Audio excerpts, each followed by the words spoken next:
Occidental Mindoro na inspirasyon ng classic film na Himala. Pasyalan natin at balikan ang kwento ng di manoy pagpapakita doon ng Birheng Maria. Ang unang umano sa kanya yung madre kasi nga yung damit ay mahaba, puti, may belo. Trumono ka. Sabi ng matatanda, ang ibig sabihin daw po nung trumono ka ay magbigay galang. May nakita akong butil-butil na puti. Tumingila akong ganun. Naku, nakita ko si Mama Maria ito.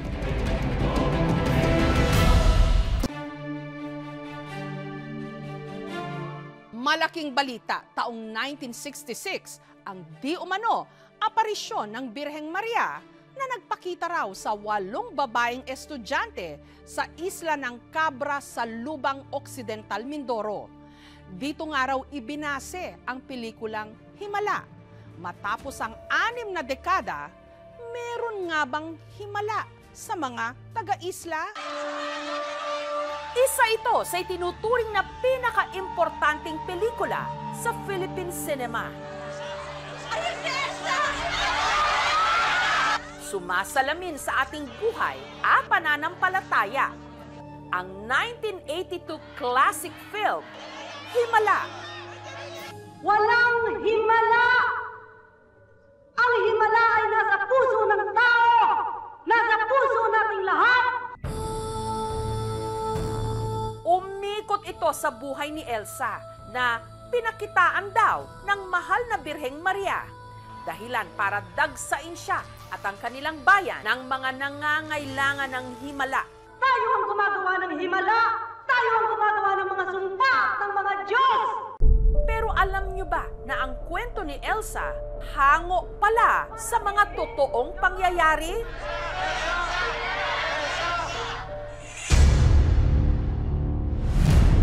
Noong dekada 60, naging malaking balita sa buong mundo ang di umano makailang beses na pagpapakita ng mahal na Birheng Maria sa 8 estudyante sa isang malayong isla ng Occidental Mindoro.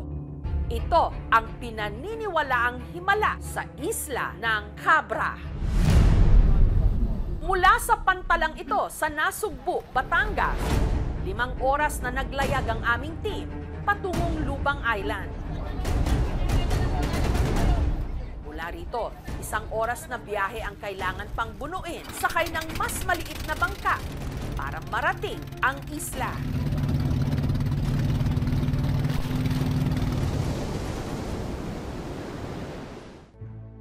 Ang Isla Cabra, tahanan ng hindi lalagpas ng 2,000 mga residente.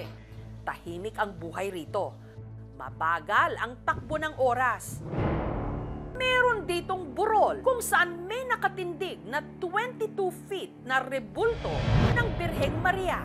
Sa burol na ito kasi, pinaniniwala ang nagpakita ang mahal na Birheng Maria sa dalagang nagngangalang Belinda. Si Belinda, malayong kamag-anak ni Caroline. Base sa nabasa niyang aklat, bagay na ikwinento rin daw sa kanya ni Belinda. Ang di umano'y nangyaring himala noon sa isla. December 6, 1966, nung nagpakita raw kay Belinda ang mahal na Birhen. Kasama raw noon ni Belinda ang kanyang kaibigang si Mercelita. Pauwi sila alas 12 ng tanghali, doon sila kakain sa bahay nila. Pero habang sila'y naglalakad, Napaihi si Belinda. Teka lang, pwede ba mauna ka na? Naiihi kasi ako eh. Doon sa kabilang bakod, walang masyadong dumadaan. nagulat daw si Belinda nung biglang may humawak sa kanyang damit.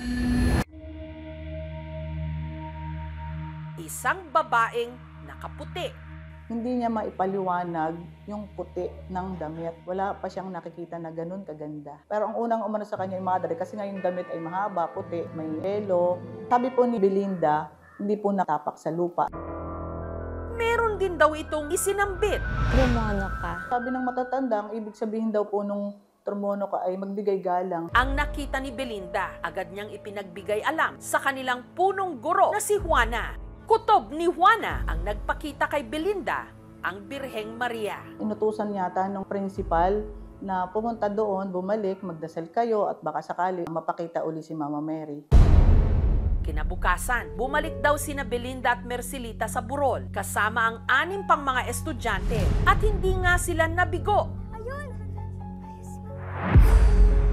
birhen kasi di umano muling nagpakita. At nung di umano, tanungin daw ni Belinda ang babae kung siya nga ba ang mahal na birhen. Sumagot daw po na, yes, nene. Marami ng kasalanan yung mga tao. Kailangan na magbalik loob. Maraming mga estudyante at guro ang dumayo doon para magdasal. Pero ang sumunod na aparisyon daw ni Maria, di umano, si Belinda na lang ang nakasaksi. Pero patuloy pa rin po napaparamdam doon sa 8 bata. Napapakita sa kanila sa panaginip. Ay hindi nga po na ang panibalaan ng mga tao dito. Ay dahil baka mga bata ay nagbibiro laang. Sa kapistahan ng Immaculada Concepcion nung taong yon, inutusan daw si Belinda ng birhen na magpatayo ng kapilya para sa kanya. Nagbigay rin daw ng petsa ang birhen kung kailan ulit ito babalik. March 25, 1967. Sa araw naman ng kapistahan ng anunsasyon, ang kapilya para kay Maria pinagtulungang itayo ng mga taga-isla.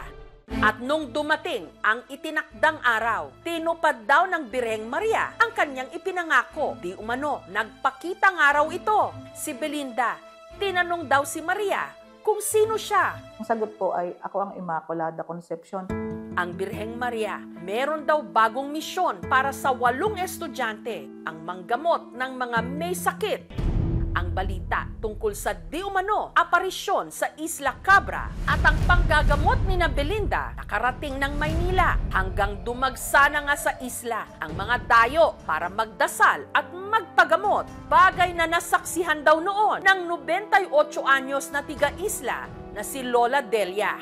Ay maraming tao nadala dito ibang may hinihimatay. Ay siksikan ng simbahan.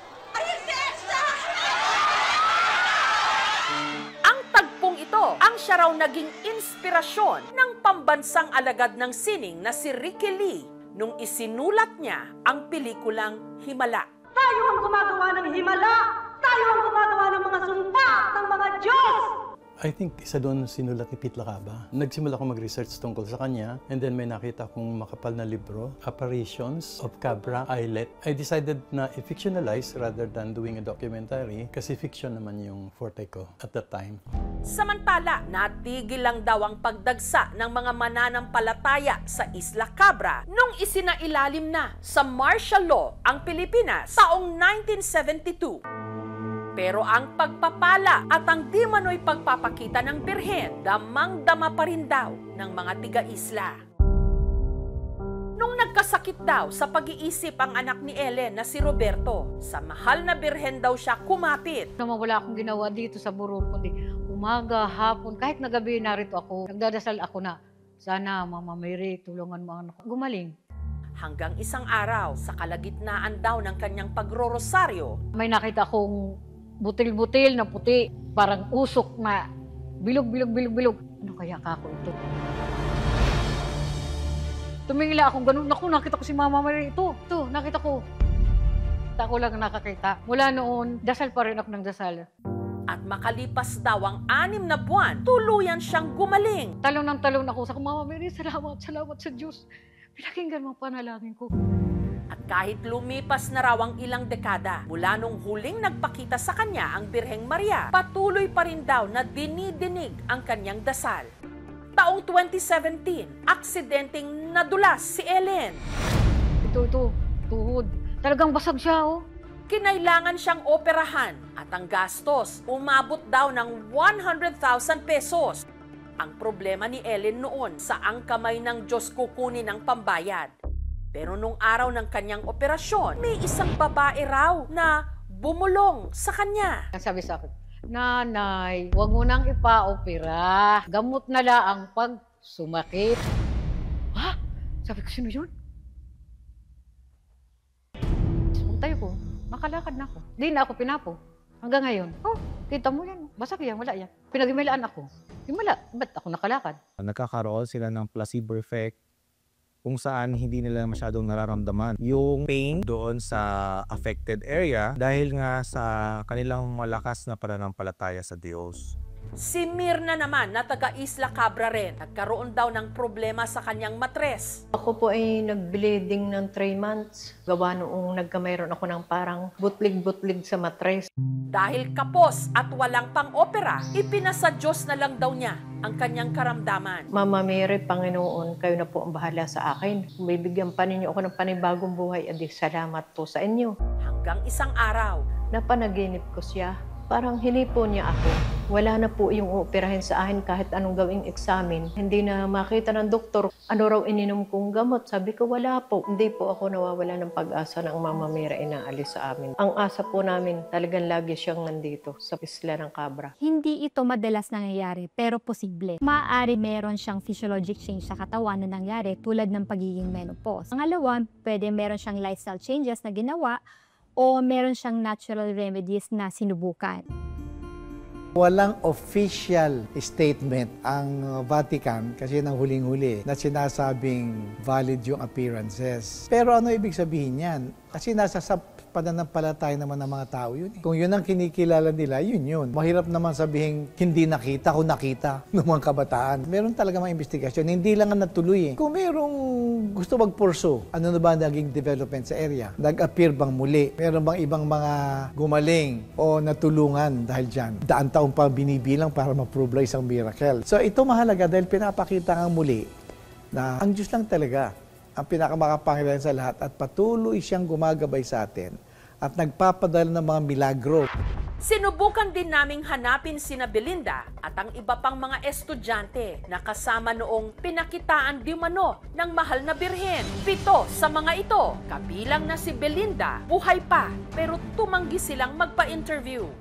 Ayon sa aming pananaliksik, si Belinda, 69 anyos na ngayon, nagkapamilya na rito sa Maynila. Gayun din, ang 5 pa niyang mga kaklase na kanya ring mga pinsan. Ang isa naman sa mga magkakaklase na pinakitaan din di umano ng Birheng Maria, naninirahan na sa Australia. Matagal po silang hindi bumalik, hindi ko sila nakikita. Pero dito lang before pandemic, parang nagsimula silang bumalik.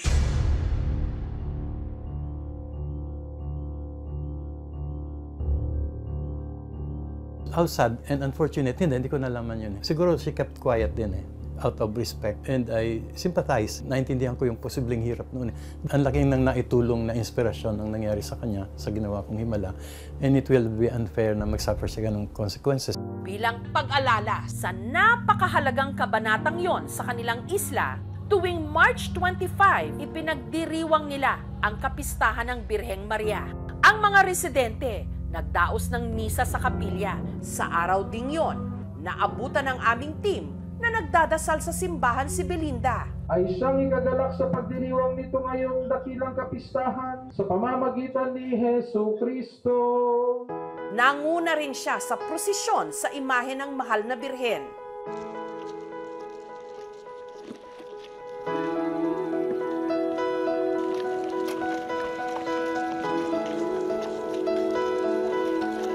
Sinubukan ulit ng aming team na siya'y makapanayam, pero tumanggi pa rin siya.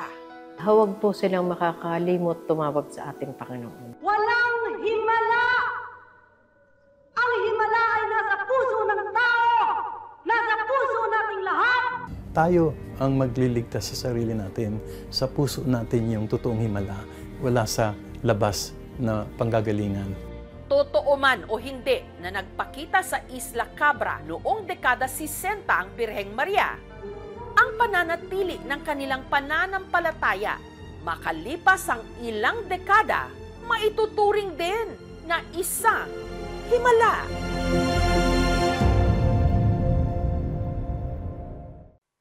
Thank you for watching, mga kapuso. Kung nagustuhan niyo po ang videong ito, subscribe na sa GMA Public Affairs YouTube channel. And don't forget to hit the bell button for our latest updates.